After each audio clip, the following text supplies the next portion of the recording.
وفنانين تاني قبل عليك ولا وقت ديجسون فنانين تاني وامي كرامن وامي كرامن النجمة أيوة fanaaniinta kale ah Xamdi Qaali iyo Najma Rashaad iyo wali fanaaniin kale oo reer Hargeysa ah oo hablo ah ayaa lagu jirdilay habeenkii awdoob ka kacay magaalada Hargeysa kuwaas oo sahay iyagu codkaad u maqlaysaan sheegaya in ay ciidamada booliska ah ee Soomaaliland ay si wuxuu jirdileen kuwaas oo ku qabtay wadada ay marayeen iyagoo oo sheegay inay booyado biyo ugu deeqayeen dabka iyo dadka dabku saameeyay ee ku ganacsanayay wadooyinka Hargeysa iyo gaar ahaan bacadlaha magaalada Hargeysa suuqi waaheen ee weynaa ee Masaaibad ku kacday habeenkii Sabtida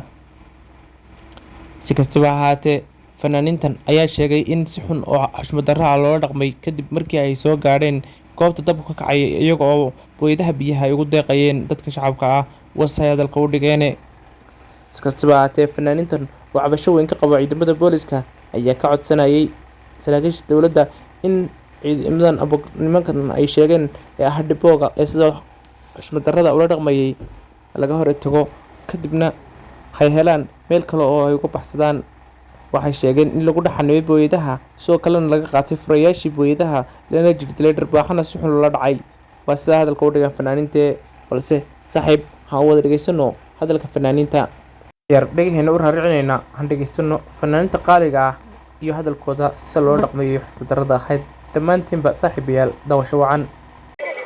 وفنانين تاني قبل عليك ولا وقت ديجسون فنانين تاني وامي كرامن وامي كرامن النجمة أيوة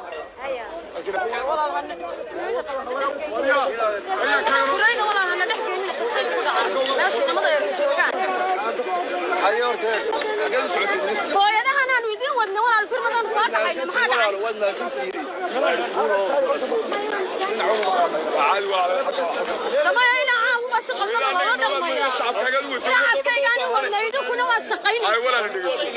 فنانيتي تاول قران ما قران رباحنا الله صدعنا كل فرما ما قدريسان حاجه تريد اننا نحكي sida ka muuqata hadalka fanaaniinta waxa loo dhaqmay si xushmad darro ah waxa qaarkood ay sheegeen in la dhacay dharbaaxo kulul oo haynan filaynin markii ay soo kaxaynayeen booyadaha biyaha taasoo ku tilmaamay in ciidamada boolisku wax walba ay arkaan ay u adeegsanayaan dadka shacabka ah bandow ayaa la saaray in badan oo kamid ah magaalada Hargeysa ilaa waqti xadarkan aan codkan toobayo aan baahan idila hadayna waa uu saaran yahay ciidamada booliska Soomaaliland ayaa si xushmad darro ah ula dhaqmay dadka loo maraya wadooyinka inkastoo ay dadkuna iyagu laftirkooda ciriiri badan ku hayeen oo ay rabeen qof walba inuu soo daawado ha u badnaadaan dhalinyarada wiilasha yaryar iyo hablaha yaryar sidoo kale waxaa jiray dad badan oo iyagu gacanta u fadhido oo raba iyaguna inay bacadaha ka soo qaataan alaabaha ay qaataan abahay xadaan oo dadka loo yaqaan tugada kuwaasi oo iyagu intooda badan rabay inay qaataan alaabo badan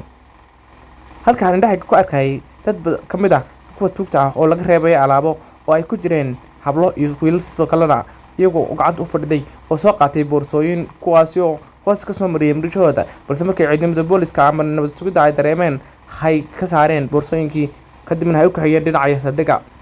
iskastaba haatee fanaaniintan ayaa sida haddii loola dhaqmay ay tahay xushmad darro iyo mid foolxun taasi oo xataa ay ku noqonayso weji kabax haddii ay dabka ka kacay magaalada inay fanaaniintan dib u soo laabtaan sidoo kale waxa weji kabax ku ah ciidamada booliska Soomaaliland oo intooda badan u badnaa militariga waqtigan dabku kacay si weyn loogu soo daadiyay wadooyinka ayaa aniga laftarkaygan ila dhaqmay si xushmad darro ah kadib markii aniga oo goobta shaqada jooga hay iyo flagaadeen kadibna ay mid kamid ah yimid gacanta ugu dambeyn laakiin wax ka gaarnay isfahan halkaasi oo isaga tageen markii dambe aan isfahan ka gaarnay